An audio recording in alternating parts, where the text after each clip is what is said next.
Hi, my name is Stuart Weems and welcome to the Investopoly podcast. My goal is to share easy to understand evidence-based holistic insights to help you master the game of building wealth. And in today's episode, what I'd like to talk about is the investor risk premium, or at least something that I've called the investor risk premium. And really it's borrowed from a concept called the equity risk premium, which is a financial concept mostly applied to share markets. But I think we can take the concept and kind of extend it to all investment decisions. And quite often in the podcast, I talk about property and shares. And I think property investors can learn some things that share investors do and vice versa. The reverse is true as well. Unfortunately, though, historically, property investment hasn't attracted the same, level of sophistication in regards to its analysis and detail and those sorts of things. Hopefully that changes over the coming years, but something hopefully I can contribute to as well. So let's talk about the equity risk premium first as it applies to share markets, and towards the end of the episode or second half of the episode, I'll talk about, how do you apply that concept to other asset classes, including property and any other investments you might be contemplating. Okay, so the equity risk premium, in really simple terms, is the additional return you expect to be compensated for investing in the share market, and an additional return relative to a risk-free return. So you can get a risk-free return, which is the benchmark typically used is a 10-year government bond rate. In Australia, that's 4.4% at the moment.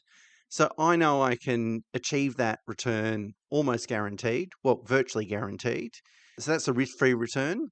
If I'm going to take investment risk, how much reward do I want to be fully compensated for that risk that I'm taking? And of course, risk in this situation really means that your returns, the probability or chance that your returns won't meet your own expectations. So of course, when we go into an investment, we hope, for example, I'm going to invest in property, I hope I'm going to get 2% income and 7% capital growth, 9% total return. Won't get it every year, realize that I need to hold the asset for a long time. But on average, hopefully that's what I achieve. Now that's my expectation. So the risk is then what is the probability of achieving that expectation? That's the best way to kind of think about investment risk. So let's look at the historic equity risk premium. So what is that amount? So I've drawn a chart dating back to 2008. So quite a period of time. And it kind of shows the equity risk premium, ranges between 4 and 7.5%, over that sort of period of time. And the average, as well as the median, is about 5.4, let's call it 5.5%. And the equity risk premium in Australia is very similar yet again, around 5.5 to 6%. So that gives you a reasonable benchmark of as investors, what sort of return we are looking for to be compensated for an investment that we're making. And there's a few things that can influence equity risk premium. So market conditions, the level of uncertainty and volatility within a market, and that could be driven by lots of different things. It could be war or prospect of war, political events, economic disruptions, crisis, and in those sorts of situations, investors will typically demand a higher equity risk premium to be compensated for higher risk. I mean, at the moment, government policy, particularly in the US with President Trump, is playing a big role in creating more uncertainty in markets, and probably will for the next 4 years. And so it's hard then to predict what returns you can achieve given that level of uncertainty. In those situations, we need a higher equity risk premium. The second element are kind of economic factors. So things like economic growth, inflation, whether it's high or low, and stable earnings, so company earnings, those sorts of things. When those economic factors are really stable, ascertainable, and amenable to sort of market returns, equity risk premiums reduce. But on the flip side, if economic growth is slowing down, inflation picks up, those sorts of situations, typically investors will start to demand a higher equity risk premium to be sort of compensated. And then thirdly, market sentiment. So quite often in financial press, they'll talk about risk on versus risk off mentality. And that really just talks about sentiment. So when investors are feeling kind of optimistic, sometimes even over optimistic, that's often called risk on, which means that investors are prepared to take on more risk. And therefore, that's when typically growth stocks, for instance, will do quite well on a risk on environment. However, if sentiment shifts to sort of risk off, meaning that investors are starting to become more cautious, they will demand higher equity risk premiums in order to justify their investment. And, that risk off situation can have negative impacts, say, on growth stocks, for instance. Equity risk premiums, if you think about the flow of capital will typically flow to markets where the equity risk premium will compensate people. In the long run, that is true. In the short run, sentiment can drive a lot of this, but it's important to think about equity risk premiums because that'll tell us kind of where capital flows. And where capital flows, returns typically follow. Now, I think it's really interesting to apply this concept to current share markets. So really what we need to do to work out, what is our expected or implied equity risk premium, what we really need to do is look at the risk-free rate in that particular market, and then we need to look at what expected returns will that market likely deliver. And of course, you want to see then that the expected returns will be 5 to 6% above the risk-free rate.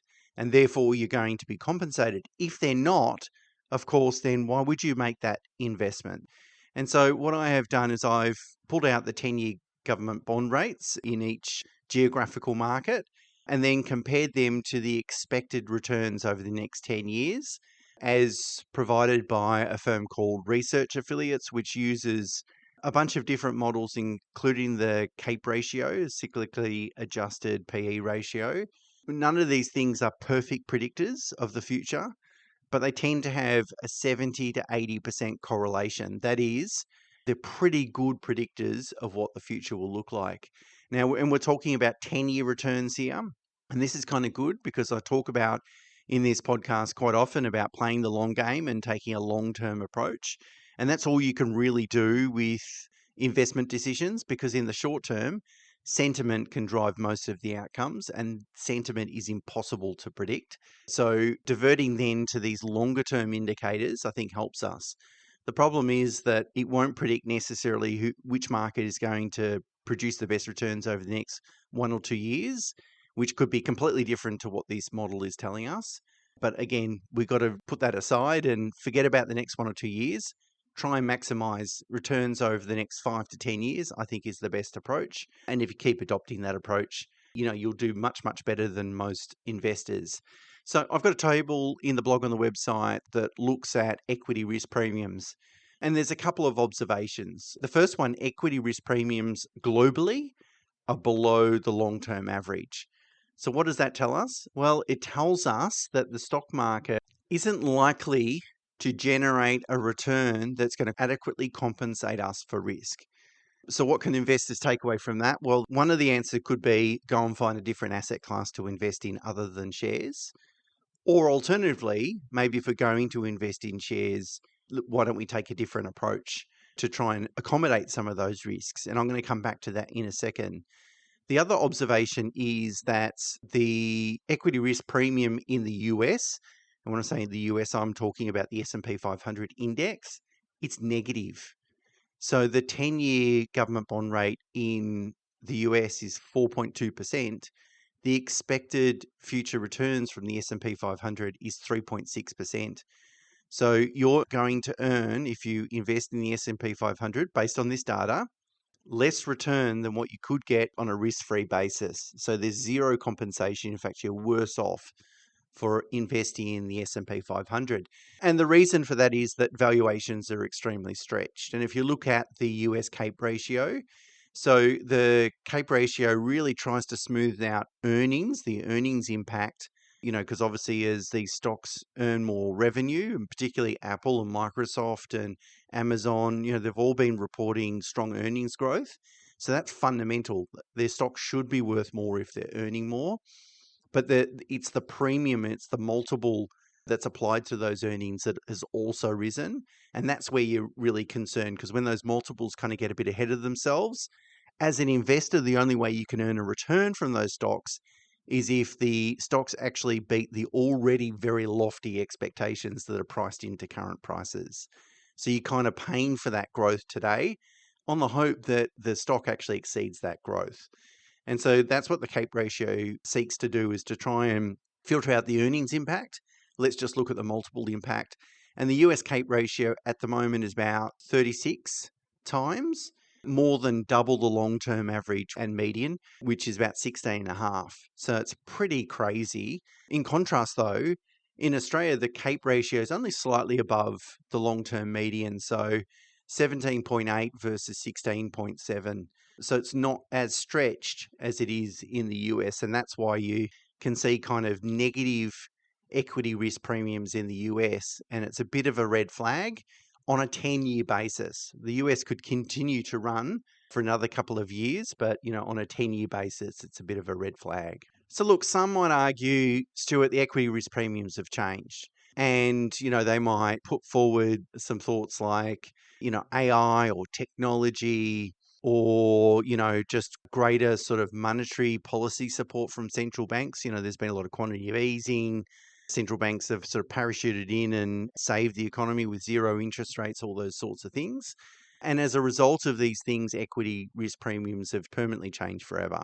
Look, the problem with that argument, which could possibly be true, but the problem with it is that these sorts of predictions, where fundamental factors have changed, have been disproven time and time again. I actually am really skeptical about the answer that there's something so fundamental has changed. Really, what we're talking about is, what compensation do you want for risk? And, I just don't think investors have changed just because, the central banks have behaved in a certain way over the last 10 years. Now, just as a sidebar, the expected future returns that I've got in the table and I use for the equity risk premiums are in their domicile currency. But obviously, as Australians, we're investing typically in Aussie dollars. So it's important to then think about, what are the prospective returns in Aussie dollar terms from that perspective. And of course, it really depends on where the Aussie dollar is trading now versus the sort of long-term average, or how we expect currency to behave. And normally there's a bit of mean reversion in there. So just quickly, I want to share, based on Research Affiliates model, what the expected 10-year returns are from those geographical markets that I just talked about, because again, it gives you a bit of context for, framing your own investment decisions. S&P 500, so the US market, only 1.8%. That's less than inflation. So ostensibly no real returns from the US market over the next 10 years. Australia, 7.6%, not too bad, but certainly not great. Europe, 6.8%. Japan, 8.6%, that's the highest. And UK, 7.1%. Now, part of that is because the Aussie dollar is relatively weak at the moment. And if it does kind of recover in terms of value, that's not going to be great for international investing. And so it sort of weighs on returns there a little bit. But worthwhile, a bit different with the yen, the Japanese yen, but worthwhile sort of considering. All this information, by the way, is on the blog on the website. So if you find all these numbers a bit difficult to absorb through the podcast, you can always obviously refer to that blog. So as I said at the beginning, I think we can apply this concept to other investment classes to help us make better investment decisions. So obviously, history tells us that share market investors typically want to earn 5.5% above the risk-free rate to justify investing in share markets. And I think compared to many other asset classes, share markets do have a couple of attributes that make investing in the share market, I think, less risky. So firstly, share markets are heavily regulated, particularly in developed markets, or mostly in developed markets. Emerging markets are a little bit different. But in terms of the requirement for companies to disclose information, particularly price-sensitive information, regulation around trading and rules and insider trading, all those sorts of things. So it's very heavily regulated. Many stocks are highly liquid, so they're trading every single day. If you want to get your money back and run away from the market, that's typically easy to do unless you're investing in stocks that, are tightly held and don't have a lot of liquidity. But if we're talking about, say, S&P 500 or ASX 200, if you've got a holding, chances are you can sell that entire holding tomorrow. It's very liquid. And lastly, there's very transparent price discovery in listed share markets. And the reason for that is that all bids for buyers and sellers are openly and publicly available. So it's like a real-time auction, sort of every minute of the day for some stocks. And that price discovery process is really important because if you're going to make an investment, you realize that the market price is kind of the consensus of all buyers and sellers, their consensus view of what the value is at that particular time, or what the market thinks that value is. Now, you might have a different viewpoint in terms of intrinsic value, but at least you've got that really transparency around the process. So they're the three things that I think makes investing in share markets less risky. Now, of course, there's one big one that makes it certainly feel more risky is the volatility. Stocks, and share markets have much higher volatility, partly because there's so much trading going on probably, and also unlike property, which I've talked about in this podcast before, you can't just turn around and sell a property tomorrow. You got to go through a process, start marketing it, find an agent, blah, blah, blah. Before you get the money in the bank, it's probably 4 to 6 months down the track. Whereas I can have a knee-jerk reaction and sell a whole bunch of stocks tomorrow if I become uncomfortable. I think that probably just adds to the volatility. So volatility is normally mentioned in percentage terms, and for the statisticians out there, it's obviously just really a standard deviation, if you like. So the volatility in the stock market is around about 18 to 20%. The long-term returns from stock markets are around about 10%. So therefore, 90% of the time, your annual return could range from anywhere between a loss of 30% to a positive return of 50%. That's an 80% range, right? That's why it's so volatile. From year to year, returns can vary significantly, and that certainly adds to the perceived risk within investing in shares. And so I think it's important to think about these attributes, the things that make share investing less risky and the things that make share investing more risky, because then it helps kind of frame, what you might expect from an alternative investment in terms of what investor risk premium you want to be rewarded with. So put differently, if I'm going to invest in property, which lacks liquidity, doesn't have, has some regulation, not huge regulation behind it, doesn't always have that transparency price discovery process, then I really should demand something more than 5.5% to be compensated for that risk. Conversely, property has half the rate of volatility of shares. So maybe therefore that sort of pushes it back down again. I don't need as much compensation because it isn't as volatile. Now, as I said at the beginning, the risk-free rate in Australia is 4.4%. We know that share investors want 5.5% in terms of equity risk premium. So therefore, you need to earn 10% really over the long run to be fairly compensated. I think it's probably similar for property investors, but because the volatility is lower, maybe you could say 8 to 10% to be sort of compensated for the risk that you're taking. Now, if you're looking at something like speculative stocks, crypto, or anything like that, you probably want a return multiples higher. So, 20 or 30% or something like that for something that's really much, much higher risk. Now, investors more recently have been very well rewarded. If you look at the US share market, it's returned, 13% per annum over the last decade, whereas the Australian, so in that situation where the risk-free rate has been lower, the equity risk premium over the last 10 years has been considerable. In Australia, the share market has lagged. It's only returned 7.6% over the last 10 years. So in a way, Australian investors haven't been fairly rewarded, but US investors have been substantially rewarded. Of course, that's looking in the past. What we really need to be doing is saying, well, if I'm investing today, or if I hold existing investments, what will the reward be in the future? Now, I think based on all this information, it'd be reasonable to sit back and go, well, Stuart, why are people still investing in the US market? If we've got a negative equity risk premium, why in the hell would anyone want to put money towards the market? And the answer is in the short term, markets don't always behave rationally. Sentiment tends to drive prices in the short run, while fundamentals will really drive returns in the long run. And markets can stay irrational for longer than most expect. So really, if you look at the US market, S&P 500, really it's been on the rise since 2009. That's 16 odd years. Over that 16-year period, the return has averaged over 14% per annum over a 16-year period. So it's possible that investors will continue to push the S&P 500 higher, and therefore investors will actually end up being compensated for the risk that they're taking. But really, with each consecutive year, the rally continues. The likelihood that it will continue for another additional year just becomes lower and lower and lower, right? We're already 16 years into a strong bull market, the longest really in the S&P 500's history. Certainly, we've got to be getting close to the end of that bull market, and that's what those long-term indicators are saying. So why are people continuing to invest in those growth stocks, tech stocks, in the US index, all those sorts of things? Who knows? They're chasing returns. It's not abnormal, but really all we can do is make friends with the possibility that the US market will continue to give us great returns over the next couple of years.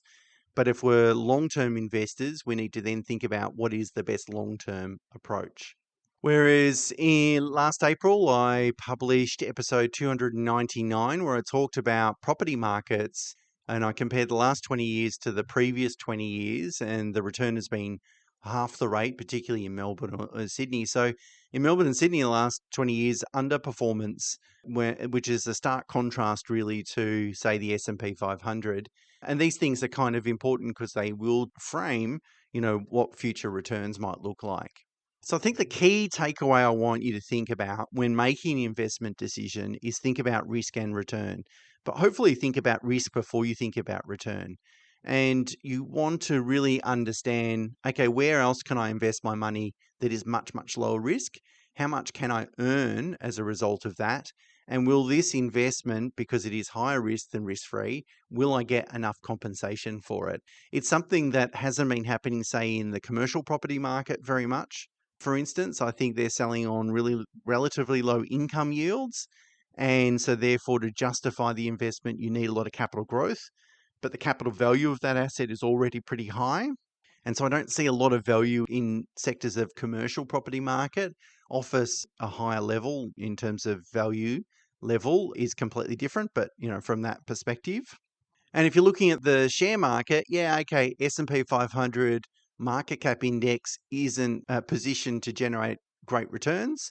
But as I've discussed back in January, there's different approaches other than traditional market cap indexing that will expose me to different markets and different sectors of the market that exhibit the capacity to provide better future returns than just the broad index.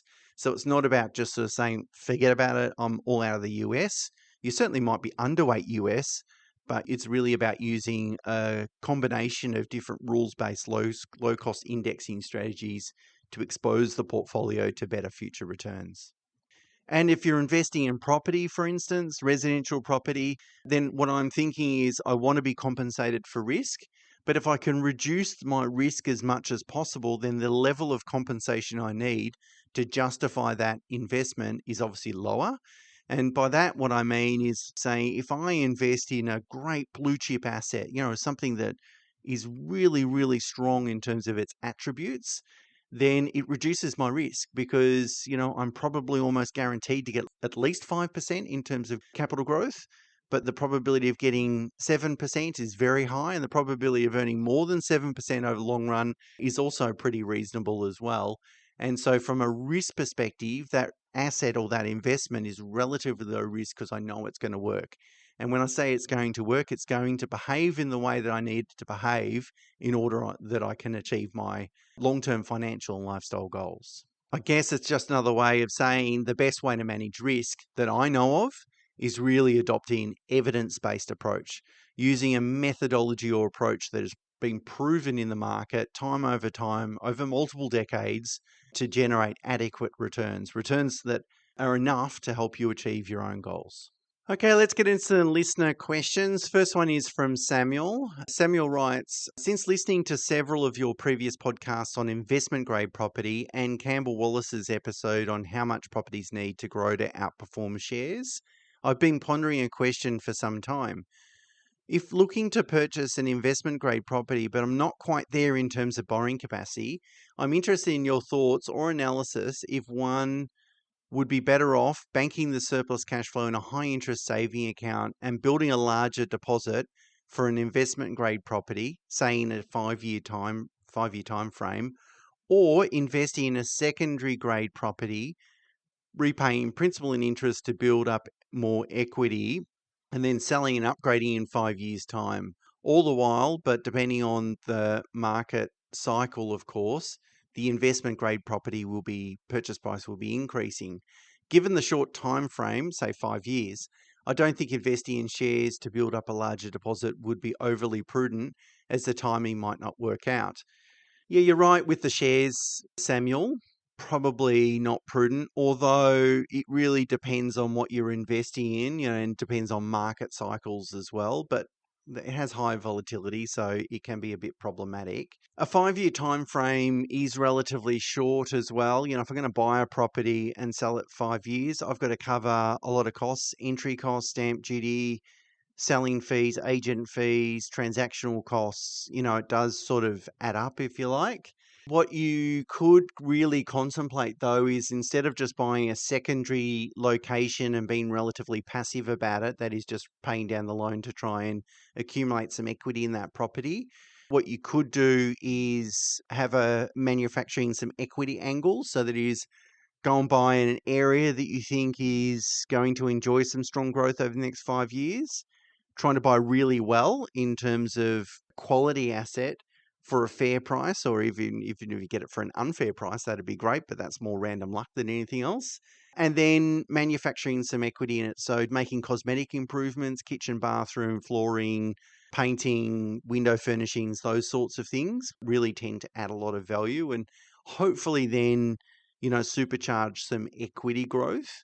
That's the kind of approach that I'd be considering in that situation. I think it just depends on, that 5-year time horizon. So what is the probability of your income changing or financial position changing within, say, 3 years? Yes, much shorter than 5 years. And if there was a good chance that was going to change, then I'd probably just save the cash and try and wait it out a little bit. If you said to me, it's definitely not going to change, I don't think, it's going to be a struggle to get there in 5 years, but I don't think I'm going to get there any sooner. Then I probably, depending on where you're buying, because it depends on market cycles, I would probably get into the property market, even if it's a secondary grade asset, but it has to have something where I can manufacture some equity, because at least then in that situation, you're going to get all your money back, you'll cover your costs and all those sorts of things, almost irrespective of what the market does over that time. So at least, at worst case, I don't lose money. Best case, I make some money. And look, don't forget, you could go and buy a property, go and occupy it as your principal place of residence. While you're living in that property, complete the cosmetic improvements, renovations, those sorts of things. Then move out, go and rent or move back home, whatever your situation is. But at least then you've got 6 years where you're not going to pay any capital gains tax. And because you've done the renovations, hopefully you get a higher rental yield, which defrays some of the holding costs of the asset and puts you in a better position, hopefully, to maximize the outcomes. But that's what I'd be thinking about, Samuel. But great question. And it's a really difficult one to answer or write a blog about, because it really does depend so much on individual circumstances, what geographical market you're buying into, what your capacity is, all those sorts of things. Okay, next question is from Sandra. Sandra said, I listened to your recent podcast, Benefit of Investing in Property in Super. We were thinking about buying a commercial property with our super plus some cash that we have, so we would not have a loan. Do you think that might be a good option? We're a couple in our late 50s. So Sandra, as I understand it, what you're asking is if you had enough money in your self-managed super fund to go and buy a commercial property, should you do that? Well, I guess it really just depends on investment returns and expected investment returns. Also, you'd need to really think about the liquidity. Of course, if it's commercial property, the tenant's going to pay not for all, but most of the outgoings. So it should have hopefully a pretty healthy income stream. But apart from the income, what growth are you going to get? Because you don't want to be too focused on income style assets because obviously inflation will start to eat away at the capital value of your super balance. And I would argue you want a combination of income and capital. So my first question would be, if you went and did that, what other assets would the super fund hold, if any? And if the super fund held some substantial assets, well invested in the share markets and so forth, then maybe the commercial property would be a good complement, but that's probably the only situation I'd do it in. Otherwise, I'd probably say, a well invested equities portfolios with maybe some bonds is probably going to give you a very similar return on an ungeared basis as a commercial property, but with better liquidity and better ability to kind of manage risk. But if you, had a software super fund with many millions in it, and you were only going to put 1 million in a commercial property, for instance, and you still had a lot of diversification, well, maybe it might suit that circumstance.